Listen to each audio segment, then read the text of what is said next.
G'day everyone, and welcome along to another Toon podcast. We will be reviewing what was a bit of a hit and miss game, but it is still with us, the Southern Hemisphere's biggest, best, and original podcast for all things Newcastle United. So joining me today is Craig and Bobby. Craig, you battening down the hatches there, ready for cyclone season? Yeah, we're going to call it Cyclone Gordon because he's going to tear a hole in the Premiership for the rest of the season. Cyclone coming on Wednesday night, Thursday morning, apparently. So that's going to be fun. Yeah, nothing like a bit of North Queensland weather, is there? Bobby, at least you're not flooded at the moment, so that's one good thing. How are you doing, mate? Yeah, good. We're experiencing a cold chill at the moment through Victoria in February, so jackets are on and hoodies are on in February, but I think the next week and a half is all in the high 20s, so we can start wearing shorts and T-shirts again for a little while. Yeah. But nothing like you fellas in Queensland, mate. Who needs the summer, right? No. Right, so we're gonna cover over the kind of a little bit frustrating game against West Ham at St James's Park that ended in a 1-1 draw. There are some feelings either way that we possibly could have won it. We possibly could have lost it. A draw may have been the fairest outcome, but everyone's got their own opinion. But we'll break it down as we normally do. We'll kick things off. Look, we'll get into the team news. I guess the big thing is for Newcastle, everything else was unchanged, but the red card to Bruno means he's missing the next 3 games. And there was a little bit of conjecture before the game about who was going to replace him and whether or not St Maximin was going to get the nod or Murphy or someone else, and it was going to cause a little bit of a stir. As has happened, look, St Maximin came in. Direct replacement. Joe Linton dropped back into midfield.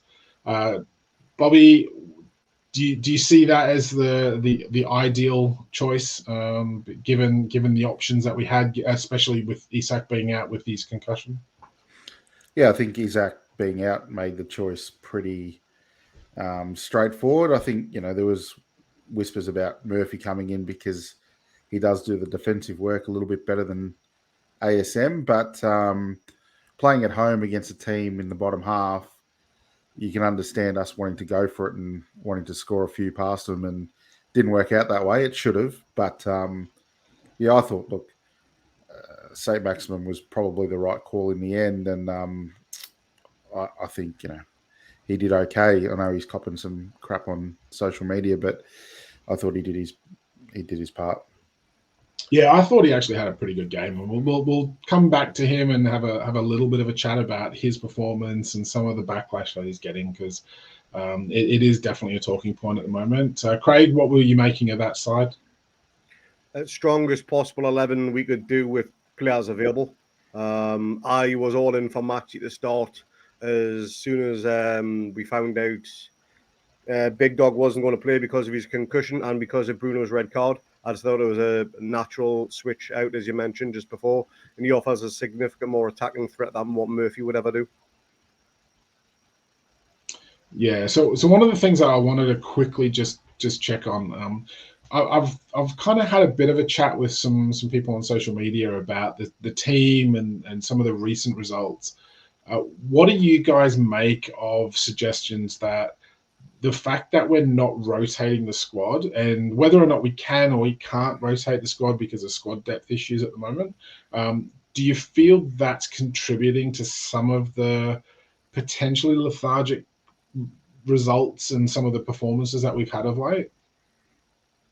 Yeah, I do. I think, I think we've got such a small squad and the depth is not there, and we needed to send a midfielder before Shelby left, and then Shelby's gone as well. So the reliance on Willock and Longstaff and Bruno and Joel Linton, it's a power of work they've done and they're doing. And I think it's sort of been happening the last few games where in the second half we lose a bit of that impetus and the other teams start to boss us, which wasn't happening a few weeks ago because our midfield is a bit overrun, a bit fatigued.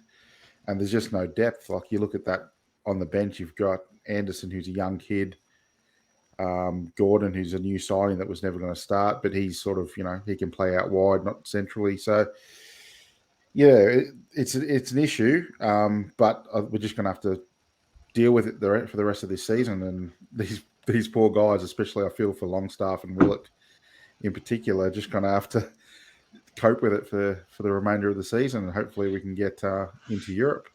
It's not just the midfield though. Like our back five has been completely unchanged, and given the work that they do every single game, this is sort of getting to the point where, maybe some of these little sloppy misplaced passes that we're seeing are coming down to tired legs, tired minds more than anything.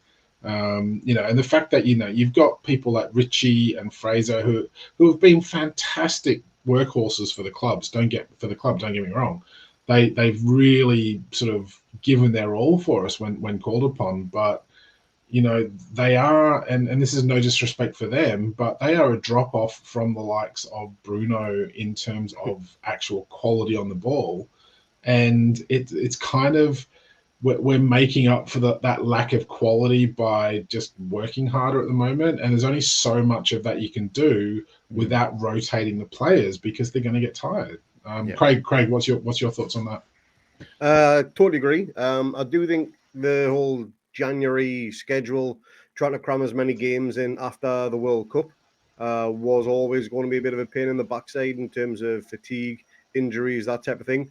But now we're just going to be going to one game per week effectively. Hopefully those tired legs will get a little bit of a rest. We've only got 1 game, 1 week where we'll be playing 2 games effectively, and I think that is the cup final in the space of a 6 or 7 day period. So we should be resting players. We should not necessarily be rotating, but maybe even just subbing players off early if we're comfortable in the game or anything like that. I've always said, and I think this is my probably one only criticism of Eddie Howe, you make subs too late in the game. I was going to bring that up actually when we talk about Gordon coming on, because it is something that I've definitely noticed as well. It's like, and whether or not it's because he doesn't have utmost confidence in the players that he's bringing on to do the same job as the ones that he's bringing off. I totally agree with you on that one. Yeah, that's my one and only criticism of Eddie Howe. Apart from that, he's absolutely perfect. I love the man. So long live the king. No, that's fair enough. We'll go on to check out the West Ham squad now, and this is something I want to kind of stress a little bit, that West Ham, despite the fact that they're like 4th bottom going into this game, they're no mugs. They've got a good squad. They've got good players in there, and are potentially feeling the extra stress of a European campaign as well as the league campaign, and getting all those new players to settle in. They've made some very, very good signings. They've got some good quality younger players coming into that squad at the moment. We've just signed their young prospect in Ashby. Thank you, Bobby. keep me on the straight and narrow. So look, he wasn't getting a look in, which was a bit of a strange one, given that they needed to kind of be bringing through a new right back as well. But look, we've benefited from that. But there's definitely some question marks over the manager's choice of players and his tactics and his rotation and how he's implementing these new players. We've got a West Ham side here that is definitely missing some of their strength and depth pieces. Scamacca's out and a few other injuries that they had.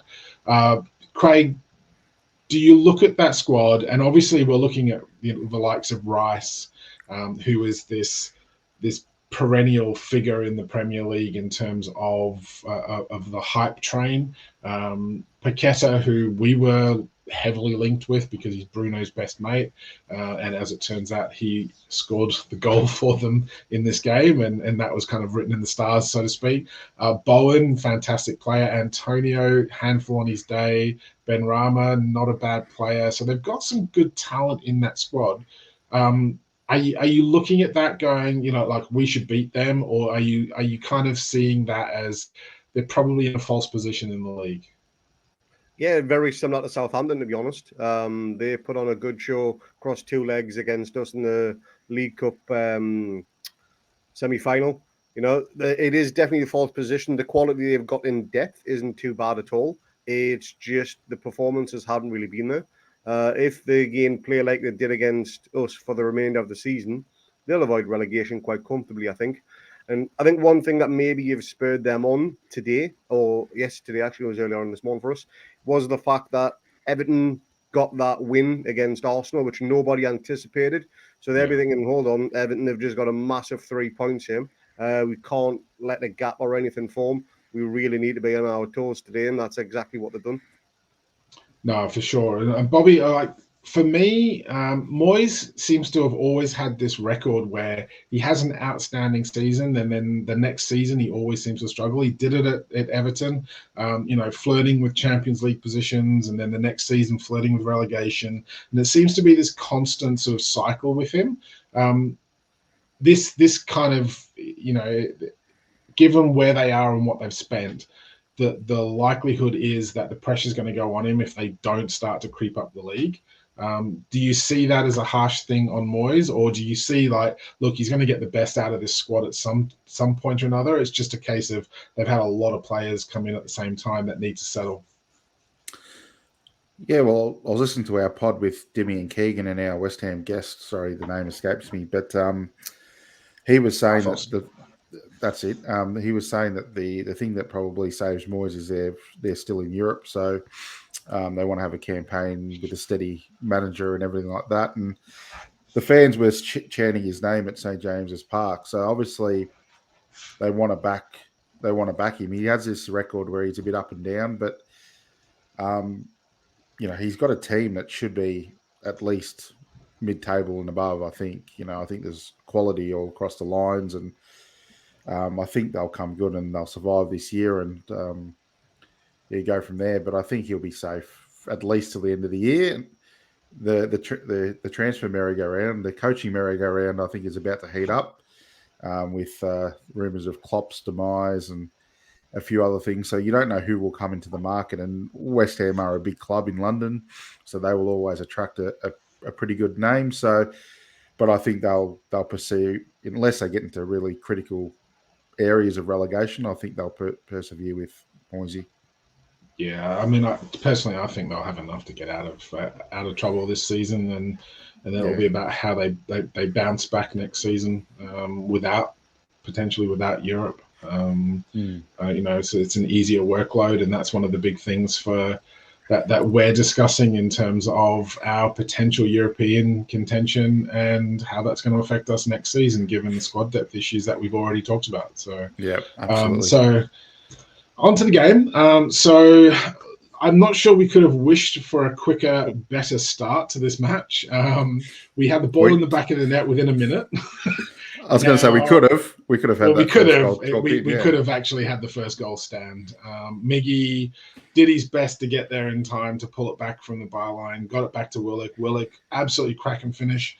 Excuse me. And then look, it was centimeters, if not millimeters, for the ball being out. The one thing that disappoints me is that we never saw that across the actual touchline view. It was actually from an angle, the only one that we saw, and it was it looks out from there, but we're talking about the whole ball needs to be out. Why aren't we getting the same sort of views as we see for any kind of goal line issues with the goals scored? Bobby, did you see that as a fair disallowed goal, or are you a little bit like, look, we'd like to have seen some more angles?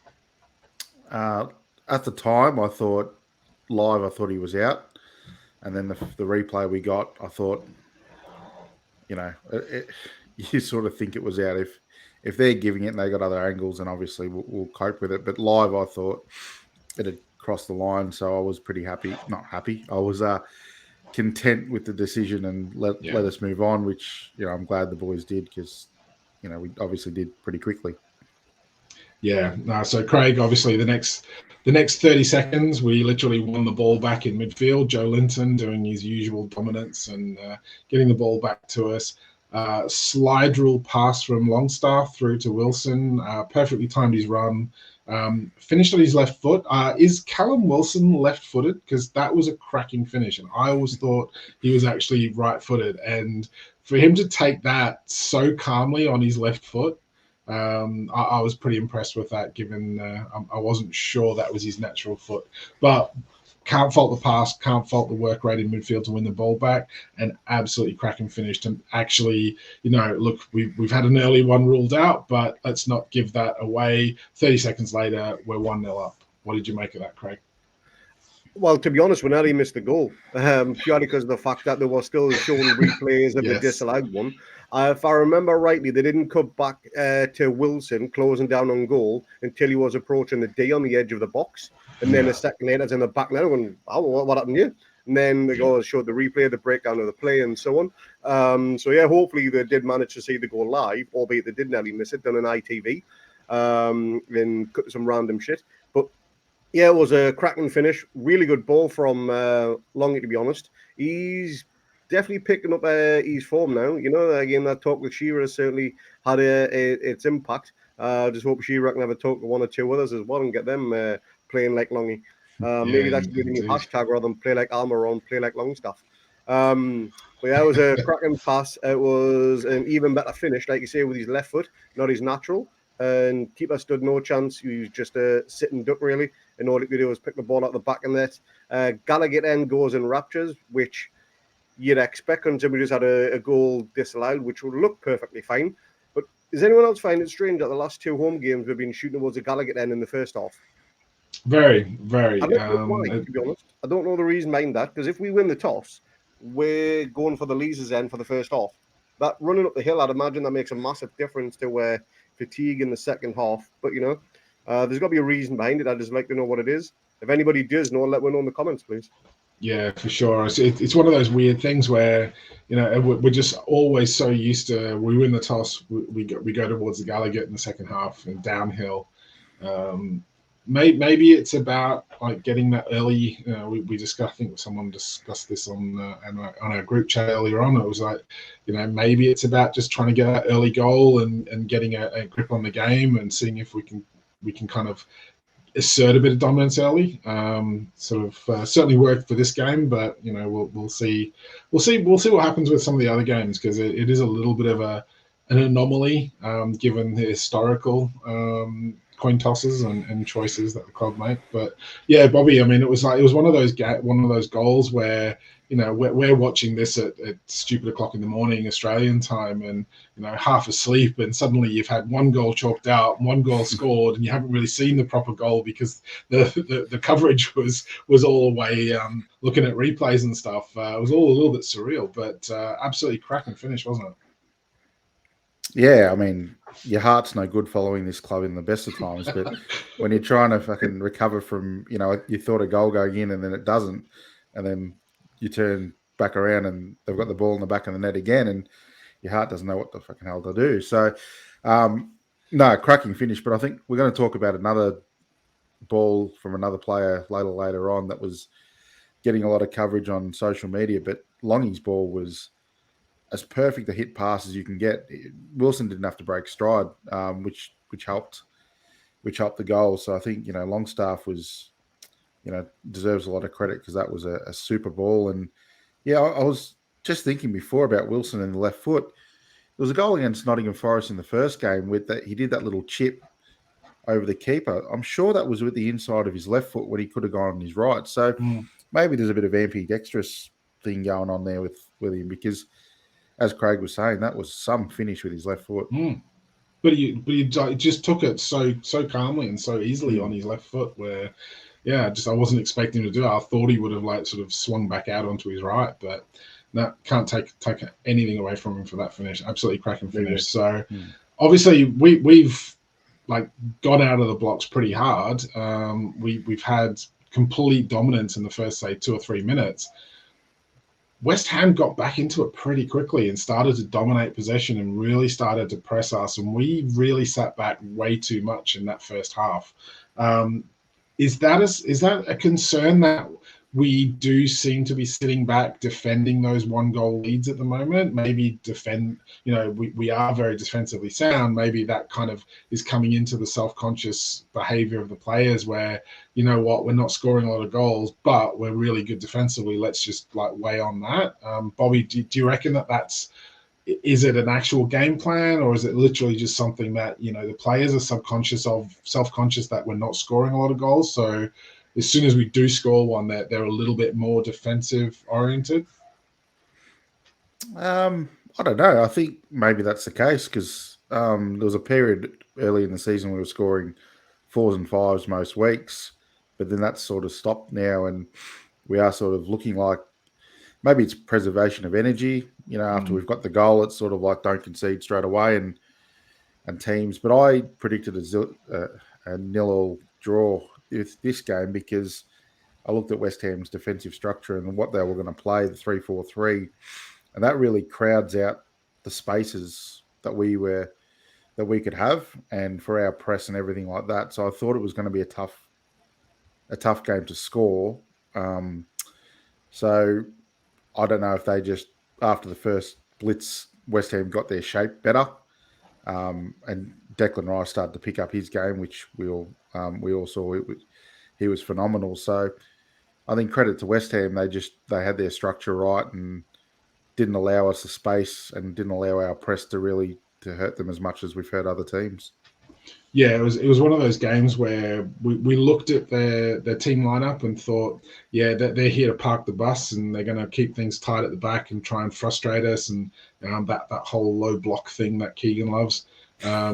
We were hoping that we were going to be able to kind of like break that down, and you know, maybe we've hit on really well where we caught them napping before they actually got all of their their formations up to speed, sort of thing. But yeah, they quickly kind of settled into their defensive routine and started to cause us problems because they were pressing us very well. And as you said, I mean, and I'll get Craig's viewpoint on this as well, but Declan Rice in the midfield for West Ham was absolutely dominating us and winning the ball back. He was controlling the game. How much do you want to see him in a Newcastle shirt next season? Where would he play though? I mean, whose position would he take? Would he drop Willock? Yeah, For me. Yeah. Him and Bruno, and then pick him and Bruno, and you pick the third player. Who cares? He will leave in the summer. I think that's a given. Where will he go to? I think he'll stay in London. I reckon he'll go to Arsenal. I think that's an easy move for him to make. Yeah. Will he move north of the border? Either the Manchester clubs, maybe Liverpool. They're on the hunt for a new midfielder. Will he want to go there though if Liverpool don't make Europe? Because it's certainly not looking that way for them. Man City will get Champions League. Man United probably will get Champions League. We may get Champions League. So who knows? We could be one of the clubs that he is looking at favourable in terms of a project. And we all seen the footage at the end of the game with Graham Jones and everything they got around him, tapping him up, saying, look, yeah, come to this club. It's brilliant. You hurt the fans, blah, blah, blah. No one knows exactly what was said in that conversation. We can all speculate. But hopefully it's the case. If you have Amanda's number, give her a call when you want to talk some numbers. Fingers crossed. But yeah, he was absolutely phenomenal. Like in one of the best midfield performances I've seen against us this season. Yeah, no, for sure. He was something else, and West Ham have got a hell of a player there, and I think they're going to be well and truly gutted if he ends up leaving at the end of the season. So yeah, look, West Ham really started to assert their dominance and create the better chances in the rest of that half. 30 odd minutes on the clock, they get a corner. Doesn't get really dealt with as well as we'd hope. And it falls to the one player that you pretty much could have bet the house on scoring against us is Bruno's mate, who we had this protracted saga that we wanted him and Bruno wanted him here and he wanted to come here. And then he ends up going to West Ham because we wouldn't pay the money that West Ham paid and weren't really interested in him that much by then. Drops to his feet. Trippier, surprisingly, a long way away from him. He was in a lot of extra space that normally players don't get. And I've seen a bit on social media where people are questioning the defending on that corner, and rightly so. You know, we weren't as tight as we could have been.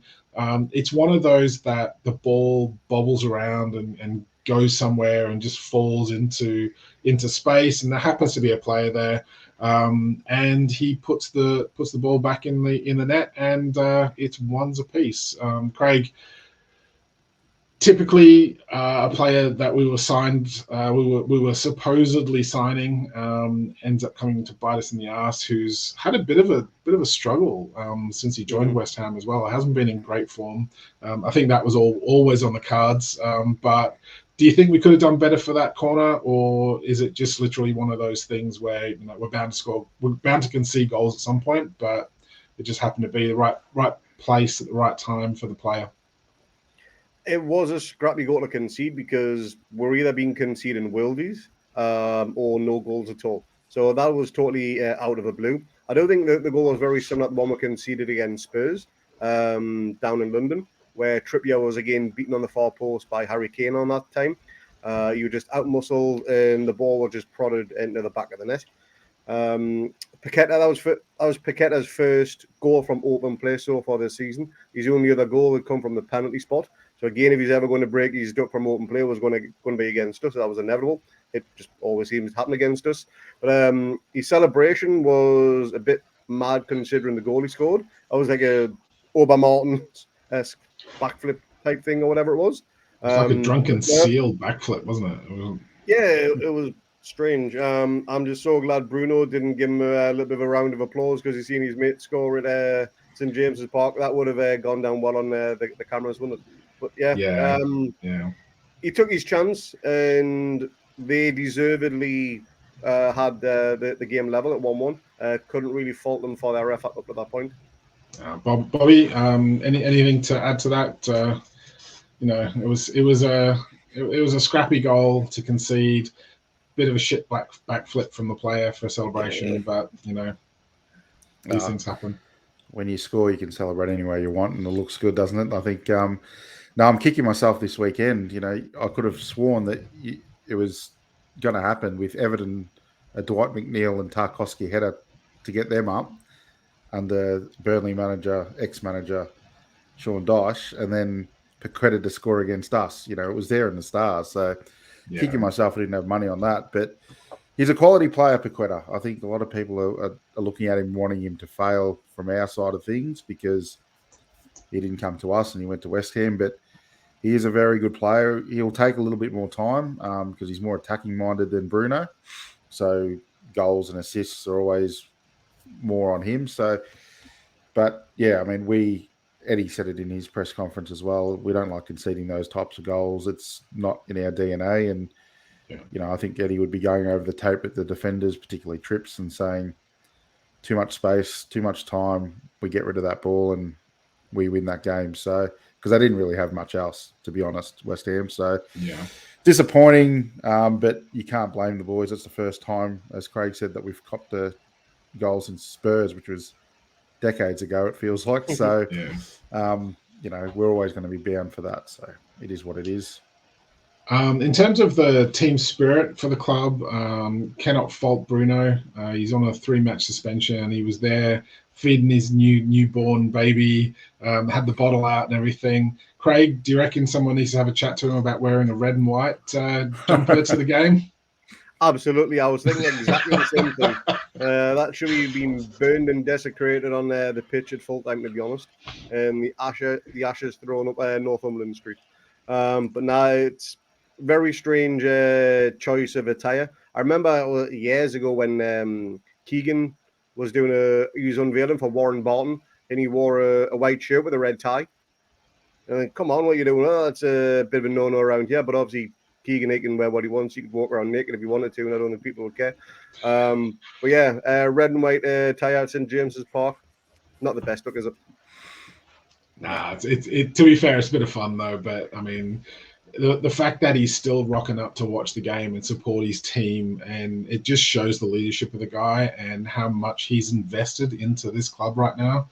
And to me, along with the fact that, the guy's in tears when he goes off with his red cards and then still rocks up to support his team while he doesn't have to. He's got to bring his little baby, like feeding the baby, and he gets dumped with all of the clothes and the bottle off his wife, and that it's like, fair play to the guy. Cannot fault his attitude and his leadership at that club right now. And I think him and Trippier instill a lot of leadership into that side right now. And I think captain, vice captain for next season was pretty much sorted, if you ask me. I still love the fact that his father was there wearing his Toon shirt as well. He wasn't. His dad just seems to be the jacket and his Toon shirt. I love that type of shit. I still get goosebumps listening to the we've got Bruno in the middle chants while his dad's there, just loving every second of it. It's just you can see he's just so overly proud, and I'm here for those sorts of moments at this club right now. Absolutely. So we go into the second half. We don't make any changes, but West Ham do make one at halftime. I can't remember off the top of my head who exactly it was, but they still kept a little bit of pressure on us. We did start to slowly grind our way back into the game. We started to get a little bit more possession. And then 69 minutes, I will say before we talk about Gordon coming on 69 minutes, St. Maximin, for me, we've had issues, and it's a big topic on social media right now where he's being made a scapegoat and everyone's saying we should sell him. And there's definitely a fan divide over his performance and his long-term viability for this club. My feeling is he did everything that Eddie Howe would have wanted him to do in this game, other than potentially score a goal or get an assist. He tracked back, he put pressure on, he delivered some excellent crosses. And I think those are kind of overlooked a little bit because no one got on the end of them. But he's put some brilliant balls into the box. He's caused a few issues. Quite often, I felt Dan Burn is not the sort of player that needs to be playing with Maxi. And I think Maxi needs someone like a target who's going to overlap with him, create that space, but also give him the ball when he needs to. And there's quite a few times where St. Maximin was kind of in space and Dan Burn held the ball a little bit too long until the space closed down, and then potentially went and gave it to him. Those are the little things that I don't think a lot of people are seeing with that. But for me, look, he ticked all the boxes in terms of what we were worried about was that he wasn't going to buy into the situation, buy into the tactics and change his game accordingly.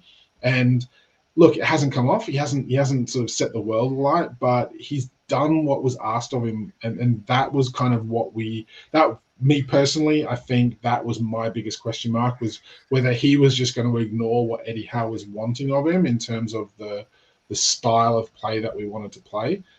Bobby, I'll let you have your 2 cents worth on this, but do you see that, like, any kind of prospect there from St. Maximin, or is it going to be a case that we're giving him a chance, but Eddie Howe still really doesn't rate him? I don't think Eddie doesn't rate him. I don't think that's the case. But I think I've been clear on this since we started our podcast. As soon as Eddie Howe came in, St. Maximin isn't a systems-based player.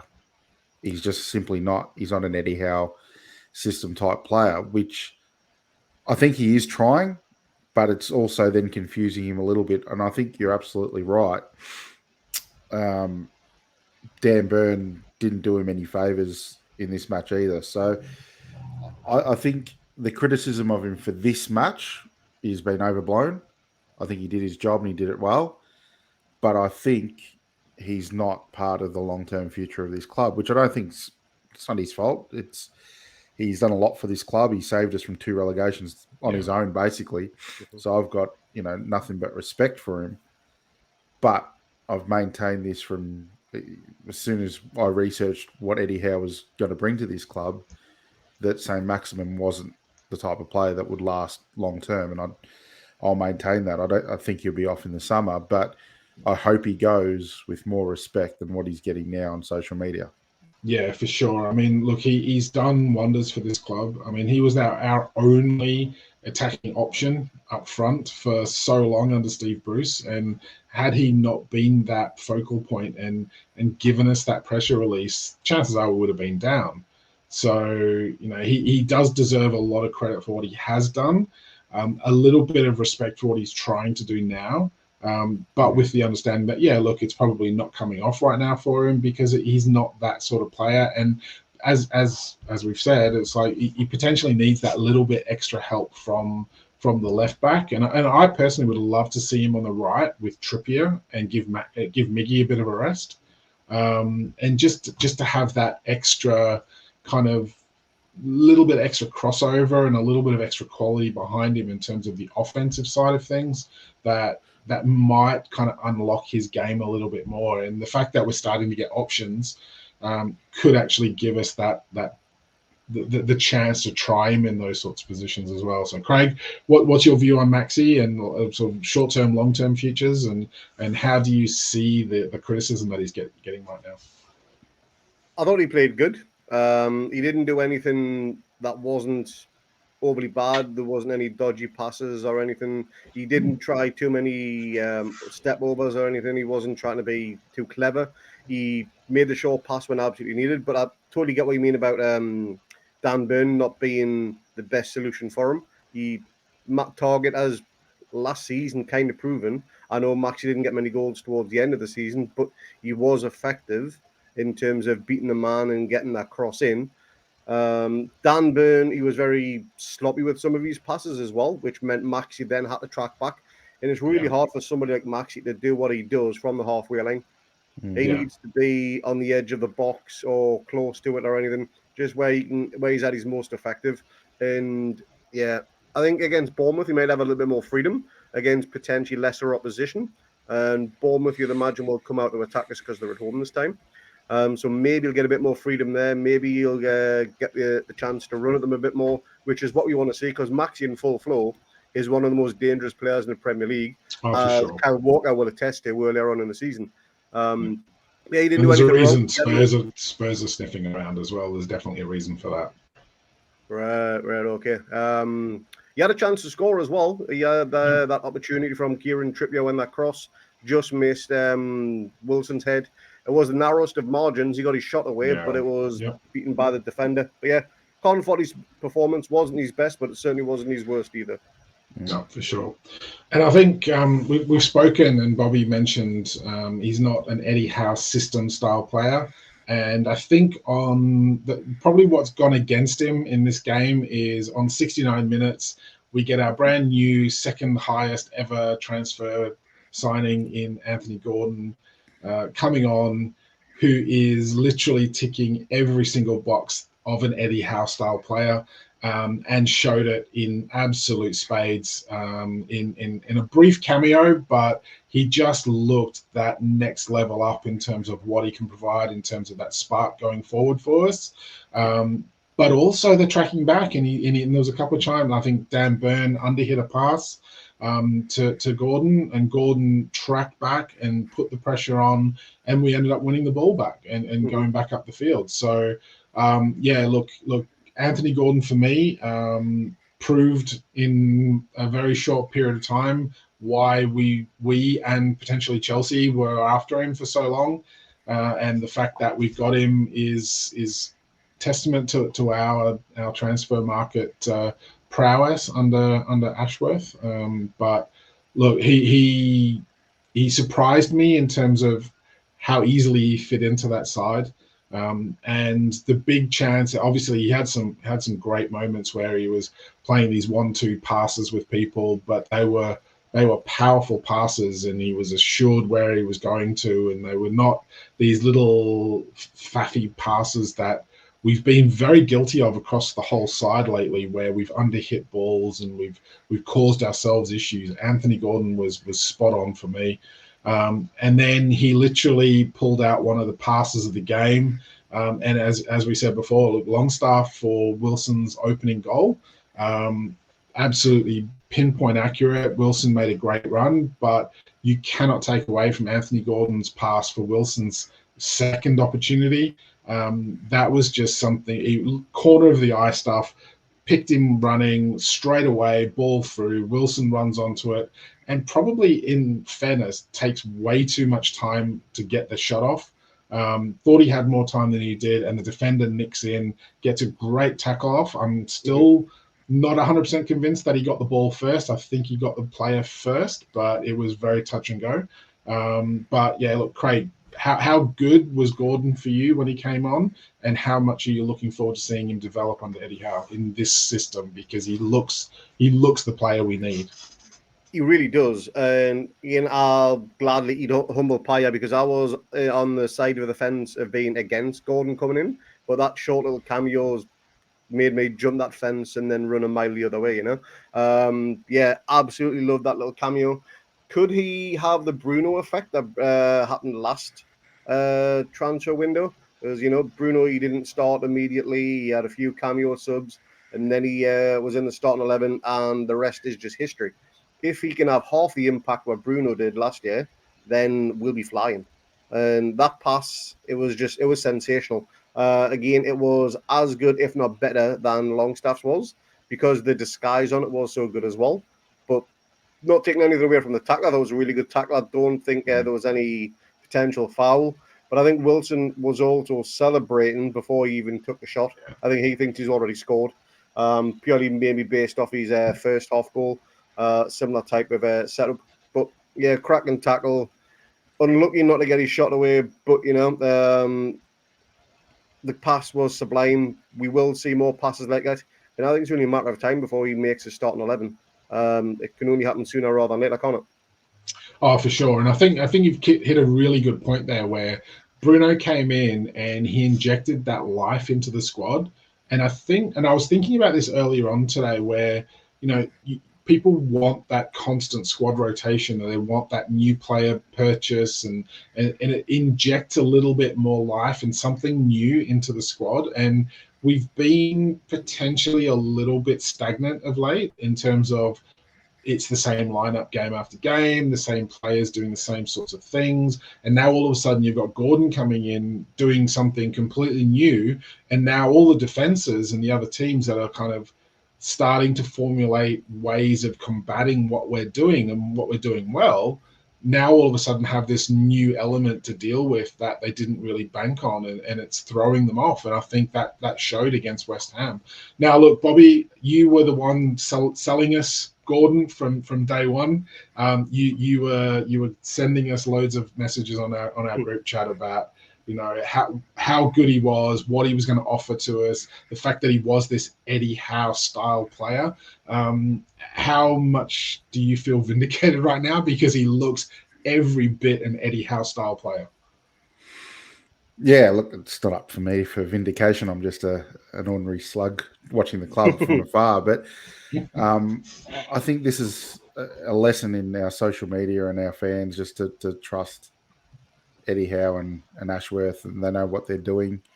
And lazy Everton fans to say he's no good because he's had half a season of shit when they've been coached by a Steve Bruce wannabe who doesn't put anything into the players or anything like that. You can see a potential for a 21-year-old who's got the flexibility of playing all across the front line and in the midfield. He tracks back, he works hard. He's a shithouse, and I didn't like him when he played for Everton, but that's an actual quality. And Eddie's told the story of when he did that and had the fight with Trippier and Shah. That actually proved to him that this kid's got some guile to become to St. James Park and stand up to these two big players. Actually, at 21, showed that, hey, he's got that inner fight, and that's what you want. You want this guy who will track back and he will fight for the cause. And I think he's going to be absolutely sensational. And the thing about him, I touched on, is his flexibility. He can play literally central, out wide, both flanks, in the midfield. So I think he will come into the side a bit sooner than what we saw with Bruno because of that and because of our squad issues. But I think that performance just showed he'll fit in and he'll add something unique to us. And I can't wait to see him on the park with Bruno and Isaac and, it's going to be a sight to behold because I think he'll open up a lot of space as well. Yeah, no, definitely. Now, we arguably had a couple of extra chances. Callum Wilson had a free header in the box from a brilliant ball in, headed it straight at the keeper. Either side, we're 2-1 up. We probably ran the game out as the more dominant side. Didn't manage to get that breakthrough. 1-1 at full time. I'm not overly stressed about that. It's 2 points dropped maybe. At home, you kind of wanting to get that momentum back. You're wanting to keep that sort of like win streak going. But as we said at the start, West Ham are not a bad side. They're just in a very false position in the league at the moment. Craig, are you disappointed with a point, or are you, look, these things are going to happen and we'll probably play better than that and end up losing a game at some point this season, in which case social media will no doubt have an absolute meltdown. So are you happy enough, or are you wanting more from those sorts of games? Well, 1 win in 5 isn't great form, but we're not losing games and we're not conceding many goals. So we did have this type of lull earlier on in the season where we went on a 4-5 game winless streak, and then we went on a 4, 5, 6, 7 game winning streak. So we do have the ability in the squad, and with the likes of Gordon now coming in, who knows what could happen over the next few games. We're now on the magical 40 points, so we're not going to get relegated, which is perfect. So another season in the Premiership is one thing that we all wanted. When our pre-season preview came around, so could we drop out of the top 4 over the next few games? Maybe. Would I be bothered? Yes and no, because we're in a cup final, because again that just totally exceeded everyone's expectations. We played some awesome football this season. We've scored some fantastic goals, and we have upset a lot of the opposition and a lot of the big six as well. And that's what we want to do: disturb the big teams. Will we get back onto that form? I do think we will. Hopefully, it's sooner rather than later again. But it all starts with Bournemouth next weekend. Yeah, it's interesting to see that fan expectation has taken a monumental shift this season based on how we've overperformed. When we started the season off, we did the preseason stuff, and we were, I think, to a man on this podcast, we were all saying, look, if we get a decent cup run and a top half finish, then we'll be absolutely over the moon. That's progress for us. And now we're in a cup final, but sitting in the top 4, and we've got an outside chance of Champions League and silverware. I'm not sure any of us really saw that coming at the beginning of the season. So, I'm not one to sort of sit there and criticize people for having an opinion that we could be doing better, because, we haven't won a game. So yes, we could do better. But at the same time, we've so overperformed and exceeded expectations this season. Bobby, how are you seeing this season as we stand right now in terms of that result this morning? Everything from here on in is a bonus as far as I'm concerned. I think I didn't want any threat of relegation. Tick. I wanted a top 8 finish, preferably. It looks like a tick. And I wanted a cup run. We've got that.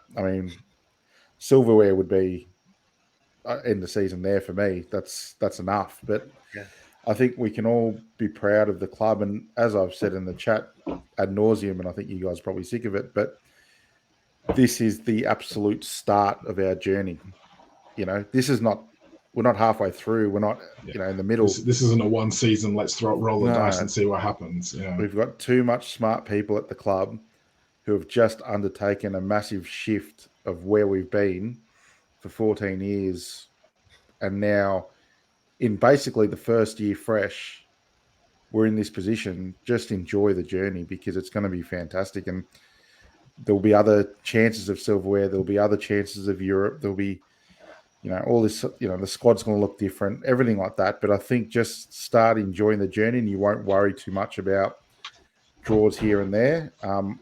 We can't fault the fellas and the lads on how they play week in, week out, and they've got the love of the club and the shirt with them. So I think we yeah, anything from here on is a bonus, and I'm just rapt to be in this situation than where we've been previously. No, excellent. So we'll wrap things up in a minute. We'll have a look at the stats and the league table, and we'll get some man of the matches because I forgot to do that last time I was hosting. So I apologise to everyone who's waiting on that one. But as much as Gordon, when he came on, looked so much more assured on the ball than some of the other players around him, and he looked comfortable in possession. He looked like he was going to create something. I want to have a little bit of a nod to Elliot Anderson, who came on and did exactly the same thing. He looked fantastic when he was on the ball. He looked like he was dangerous. He was passing the ball well. He was running with the ball well. And I saw an article where Eddie Howe earlier on in the week had said, look, he's been struggling for fitness because he's had a few niggly injuries this season. And we kind of dismissed that. And I think we've kind of all wanted him to get that game time, but we haven't really taken into account the fact that, he's had a couple of injuries and he's missed a few sort of weeks with, the odd sort of niggle here and there. So it's going to be hard for him to get up to the level of fitness that Eddie Howe wants him to have to come into the side. But Eddie Howe has effectively said his fitness is there now, and he's probably going to get more game time because we feel he's ready physically to be able to cope with what we want to throw at him. So the fact that he's come on and he's looked so comfortable for me, Bobby, we've all said we want him to get more game time. You're looking at the likes of Garen Cole sort of getting a little bit of time up in Scotland at the moment and potentially future of the club. Elliot Anderson was so hyped up after last season. We all wanted him to come in and be the superstar. It's nice to just see him get that game time and prove that he's got the quality for me. Oh, yeah, absolutely. It's always good to see one of our own come in and do and perform well. And I think you always have that pride in those players. And I think he's a super talent. So yeah, knowing the fitness side of things, then it's understandable why he hasn't got the game time or why he wasn't sent out on loan, which a lot of us thought might be the best thing for him. But yeah, I'll just keep backing Eddie. Eddie knows what's going on, and Eddie will get him right. And he's an immense talent, same age as Gordon.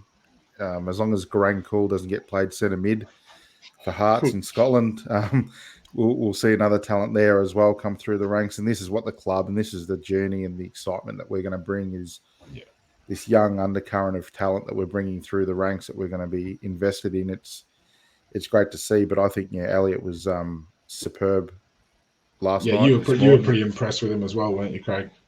I was, yeah. It was nice to see him get on a little bit earlier than the last 2-3 minute cameo, because you kind of impact the game at all from that stage. But yeah, neat passing. He looked sharp. He looked energetic. He was running with the ball. He was looking for the ball in space and everything as well. And I've got one little prediction I'm going to make here, and this is going to be a good one. You will both enjoy this. So in the quarterfinal, Dan Burns scored against Leicester.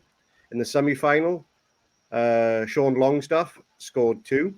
How about Elliot Anderson scores the winner in the final at Wembley? Imagine that local lad, local hero scores the winner against Man United in the League Cup final. Now that would be one hell of a way to get your first goal. Yeah. 3 local lads get us there. The local lad from Whitley Bay, Blythe and North Shields, all literally within 10-minute drive of each other pretty much.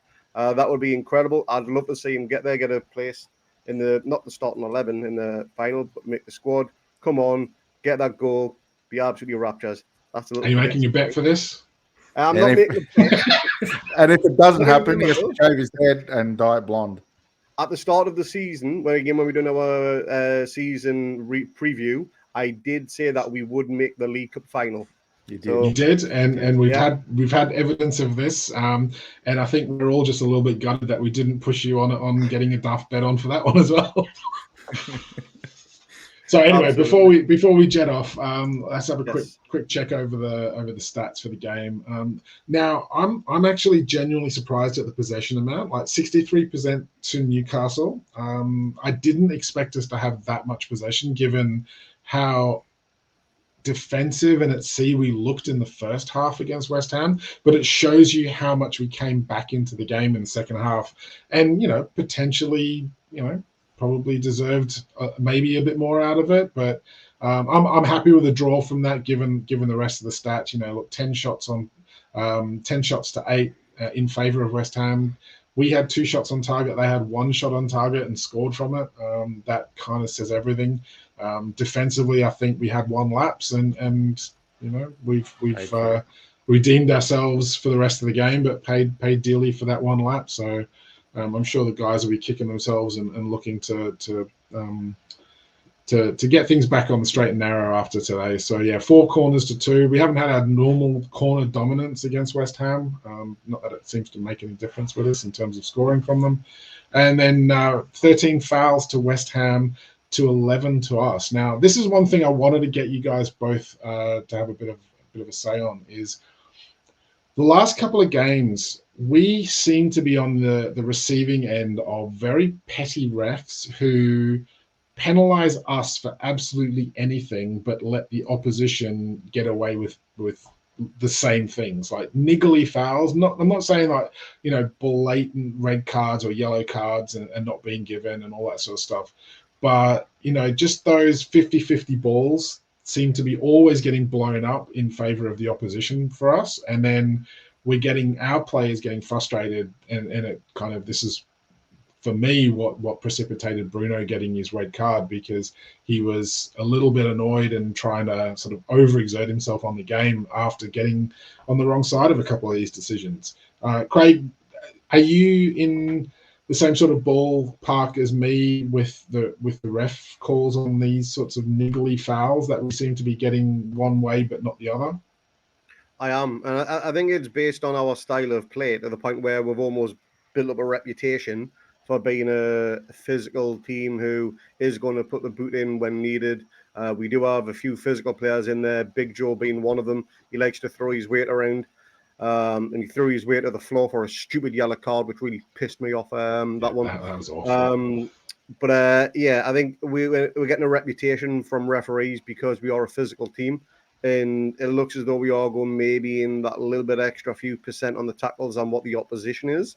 So we are being held back in that regard, whereas other teams are just allowed to be a bit more free-flowing football, and they're just not getting held up as much as we are.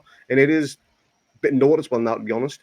The last few games has definitely increased, and it's just frustrating because it's stopping us being us, stopping us from doing our dominant thing. And refs need to have a perfect 50-50 balance, regardless of a team's style of play. Yeah, Bobby. Look, we've kind of got this thing at the moment where teams like to come to St James's Park, especially, but you're seeing it a little bit away from home, where their whole game plan seems to be to disrupt us, to be that physical side and niggle us. And the fact that the refs are letting that go to their favor while not penalizing the same thing for us, so it seems. And look, I'm perfectly willing to admit that I might have my black and white specs on this one, but what's your opinion on how that's affecting our game style in terms of those niggly fouls that are not really being paid both ways, and they're allowing teams to effectively break up play for us and stop our momentum? I think we've made our bed and now we've got to line it. We're Eddie's shithouse mags, and we've had this reputation of we've done a lot of things to piss a lot of clubs off, particularly the big six. And I think that reputation, as Craig was saying, could be a subconscious thing with the refs. And if it's a 50-50, they'll always go to the opposition because they think that that's what we do and that's the way we play and that's who we are. So, I think it is noticeable to us, I think, but opposition fans will be saying, oh, you're just having a sook or it's not that bad. So I think we've just got to take it and build on it and come up with a plan to conquer it, which I think we will. I think Eddie will have that ready to go, and we've got amazing leadership within our squad now. I think we can cope with it. But I think the other thing is we are a big team. We are a big physical team. It's noticeable. So I think the ref always, that's it's fair. a bit like, oh, wow, they're huge men. And if it's a contact thing, then he might go to the other way. So, look, there could be a number of reasons for it. But I think at the start of the year particularly, we came out with this way of playing and what we were doing. And so now that's who we are. It's actually a really interesting point because I noticed that despite the fact that a lot of the other those 50-50 fouls and that were being called against us in the game, I did notice the ref left a lot to go between Botman and Antonio. And Antonio is not exactly a small little delicate flower, is he? So maybe you're onto something. The fact that we are this absolute team of giants, and we've got so many players over 6 foot, and sort of like brick shit houses like Joe Linton powering through midfield like a bulldozer. You've got to think that maybe that is affecting the ref decision that we're bullying teams because of our physical dominance. But it was interesting to see that Botman and Antonio had a fair few tussles, and the ref just let it go, which for us actually benefited us because I think Botman playing that style of football is not many that he's going to come up second best to. So, and I think the other thing, I'll say one more piece of this is we are a yappy team. I've noticed it a lot. All our players will give it, like they'll do a solid challenge, but then they'll follow through with some words to the opposition. And I think the ref sometimes can think, all right, these guys are here for this type of game, and that can go that other way as well. Because I noticed like Joel Litton, every tackle, he's either yelling at the ref or yelling at the opposition. I know Trippier's done it. I know Dan Byrne does it a lot. Yeah. I think that's just another thing. We've made our bed now. We have to lie on it and deal with the consequences. But I think we've done quite well so far this year.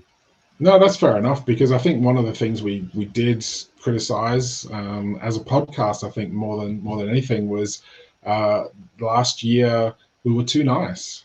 We didn't challenge the ref. We didn't challenge the other players. We didn't get in everyone's faces, and they've addressed that. And okay, as you said, look, we've made our bed. We'll lie in that, and we'll find a way around it. And we've got someone wearing number 8 now that could be the key to unlock that one in particular. So let's see how that one goes. The quintessential shithouse.